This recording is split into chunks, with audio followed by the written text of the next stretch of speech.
Përpara se ta mbyllim do të bëjmë edhe një përditësim më të fundit në lidhje me situatën meteorologjike që pritet të jetë në ditët në vijim, sepse Instituti i Gjeoshkencës dhe Shërbimi Meteorologjik Ushtarak ditën e sotme kanë përditësuar parashikimin në lidhje me rreshjet në mënyrë të veçantë për sa i përket qarqeve Shkodër, Lezhë dhe në Vlorë. Në qarqet Kukës, Dibër, Durrës, Tiranë dhe Gjirokastër rreshjet do të jenë të dobta deri mesatare, të shoqëruara nga shtrëngata, sikurse mund ta shohim edhe nga grafiku në Shkodër, në Kukës, në Vlorë, Gjirokastër, por gjithashtu edhe në Lezhë, pritet që situata të jetë më problematike. Në qarqet e tjera parashikohen rreshje dobta, intensiteti pritet të rritet në orët e pasdites. Ditën e martë, në datën 18 nëntor, parashikohen rreshje të shtuara në të gjithë territorin e vendit. Qarqet Shkodër, Kukës, Vlorë dhe Gjirokastër do të përfshihen nga rreshjet intensive deri lokalisht shumë intensive.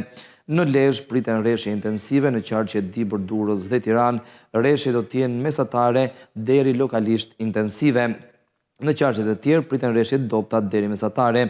Rreshjet do të shoqërohen njëkohësisht me shtrëngata thuajse në të gjithë territorin e vendit. Agjencia Kombëtare e Mbrojtjes Civile është angazhuar në monitorimin koordinues të masave parandaluese dhe reagimin në kohë në rast të përshkallëzimit të situatës, sikurse ndoqëm edhe pak më parë nga një takim i zhvilluar në drejtimin e zëvendës kryeministres Belinda Balluku me përfaqësuesit e ministrive të linjes dhe njëkohësisht drejtoritë, për të siguruar që nuk do të ketë probleme nga këto rreshje intensive që priten në mënyrë të veçantë në 2 ditët në vijim. Fillojnë rreshjet që në mbrëmjen e sotme dhe vijojnë ditën e nesërme dhe rreshjet sipas parashikimit do të jenë pranishme deri në fund të javës, por më intensive do të jenë në 2 ditët në vijim.